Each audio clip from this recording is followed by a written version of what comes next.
Part 4. So I've been thinking, the shock's been sent away, so we can't really do anything at the back now. But we can focus on the front, and looking at these calipers, they need some help. So today we're going to take these calipers off and give them a little refurb.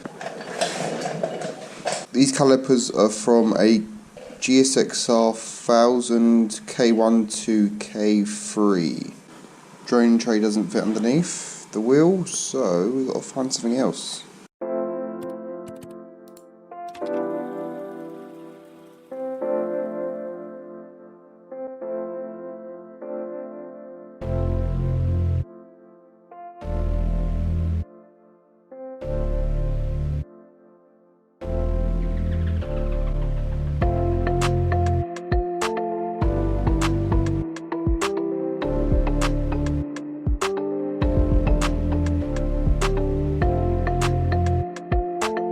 It was at this moment that he knew.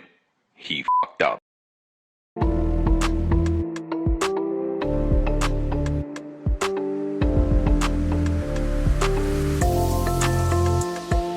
Right, so we're in the same sort of scenario. The shock's still been sent off. The canister that has the gas in for the shock, the end bit was leaking, so a part's on order and it still hasn't come. In other news, we got the calipers off, we got them on the bench, and we found endless problems. So they are Sv650 calipers from K1 to K3. I thought, right, it might be cheaper, instead of sending it to an engineer, it might be cheaper to buy a new set of calipers. So I bought a new set of calipers off eBay. Now, they were about £80, I think, off eBay. And guess what? The pistons were seized this time. So the retaining pin itself was nice and free, but the pistons were seized. So we fitted this side. We also found a problem. The speedo drive cable has been rubbing. They routed it wrong. They routed it, believe it or not, they routed it on the inside of the fork there. So it was rubbing on the wheel. I have no idea who routed it like that, but whoever it was, probably the same person who did the pins up so tight in the caliper. So great. So we're going to sort that out. We're going to solder it and heat shrink over it so it won't get damaged anymore. I would put a new sensor on it, but a new sensor, looking on eBay, second-hand ones are about £100, so we're not putting a new sensor on it. We also got the battery and the battery tray in. Problem is now, of course, this coolant hose is now rubbing on the battery. So I have been pretty busy on the bike. We also got a front fairing stay. That is for the clocks to mount onto, similar to this one, but this one is for the fairings we have. We also got a GSXR master cylinder. So at the moment we're going to finish rebuilding this caliper and then stick it on and then go from there.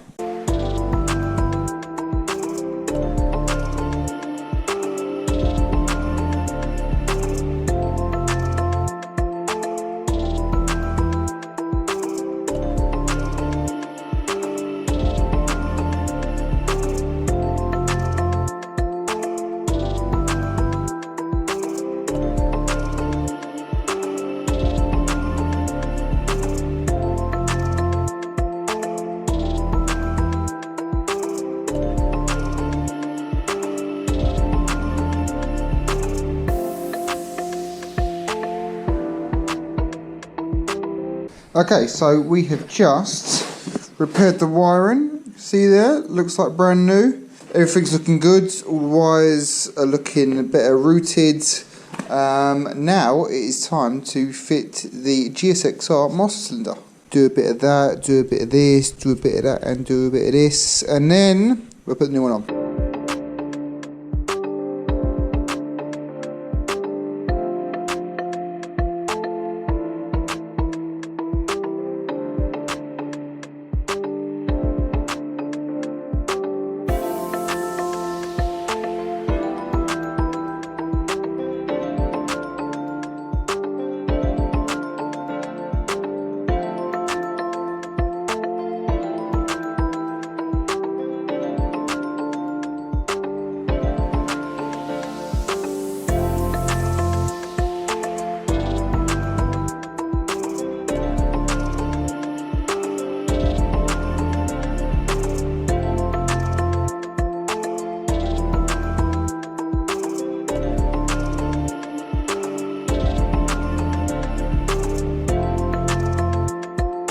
Wow guys, so much has changed since the last episode, and I haven't even had the time to record doing all the bits that I've been doing.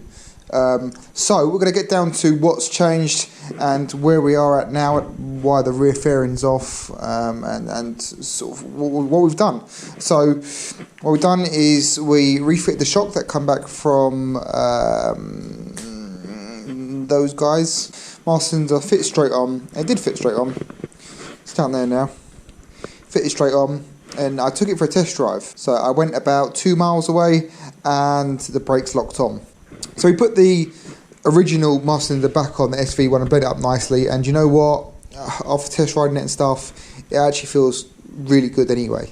On the back, however, the back is useless. I know, like, if we test it here, like, it locks the wheel, yeah. When you're riding, it does not lock the wheel.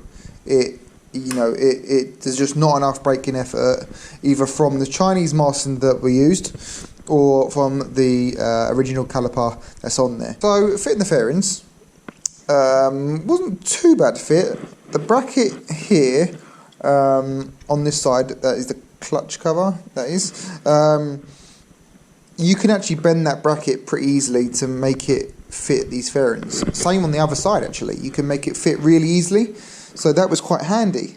Use that bracket, piece of cake. This one, the original bracket sits upwards, so I cut it, re-welded it in a downward position and just welded it and bolted it on there. Same with the other side, did exactly the same thing. On this side though, because it hits the radiator, the top pipe there, you have to extend it, so I just put a bit of metal in between, extended it, and it is solid, like there's no way it's going anywhere. And it's pretty solid all over, you know, there's no flex whatsoever really. Look, the main problem was, the main problem with this bike, like, let's try and show you here, right, so it looks straight, right, and that is what we were aiming for, is it looks straight from the front.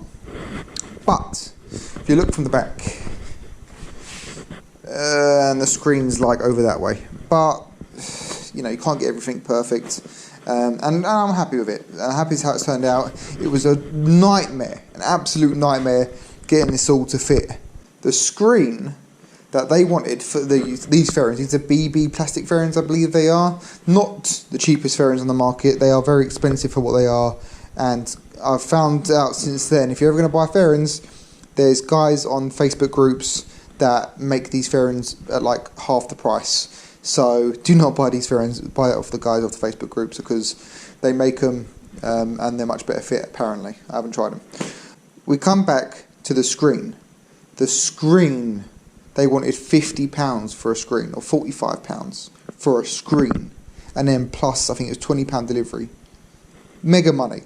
I found this R1 screen, brand new, I think it was from China, but it's an R1, it fits an R1, it was £10, so I was like, done, we're going to make that fit. So we made it fit, but really it wants to be a bit higher, it's like a TT screen, really, you want more wind deflection, but it does the job at the moment. We're going to keep it as it is. We smashed some bolt holes in. I had a friend sort of holding things up and, you know, juggling all over the place, and we made it fit, which was really good. I've just put some sort of temporary bolts in, temporary washers, until I take these fairings off next, and then I'll sort it out properly, which bolts we're going to have in where, because I don't really like Allen keys because they always round off, they're a nightmare. So I normally replace them with, I've got Phillips ones, and or like the deep ones don't really look good, the Allen keys. So we'll sort something out there anyway. We also put the fairings up, and then didn't realise, but the space between the front wheel and here, there wasn't no space, so we had to move it again, and that's why we've got a hole here. So at some point again, when I take these fairings off, or get 2 minutes, I'll fiberglass behind there, and then I'll paint over it so you won't even see that. The exhaust rubs on the fairings down there, so I've put a heat mat, if you can see it, right down there.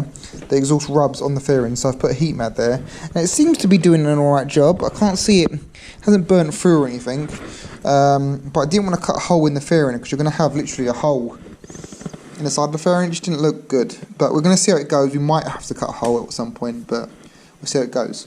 Right, took it on test drive. And I was like, well, man, this is slow. What's going on? F1 light come on. Secondary throttle valves, again, we've got an issue with them. So I'm going to have to really look into this now. And it's like one of the worst faults. So what I'm going to do is, well, I've replaced the ECU. I've replaced the solenoid valve that it keeps faulting. So now we're going to test for the resistance, any open circuits or anything like that, shorts to ground. We're going to do them checks.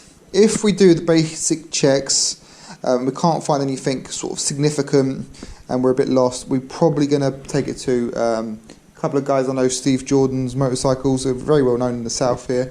Probably take it to them guys because they have tons of experience with Suzukis, tons of it, and really good at what they do. Okay, so we've taken the tank back off, we've taken the airbox off, and we're at the throttle bodies again.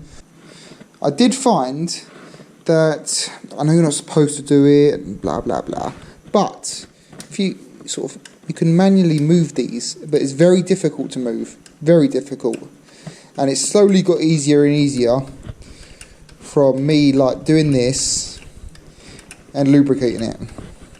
Right, so we sprayed lube on the end, on the spring bit and all these bits around here, and you can pretty much move that a lot easier now.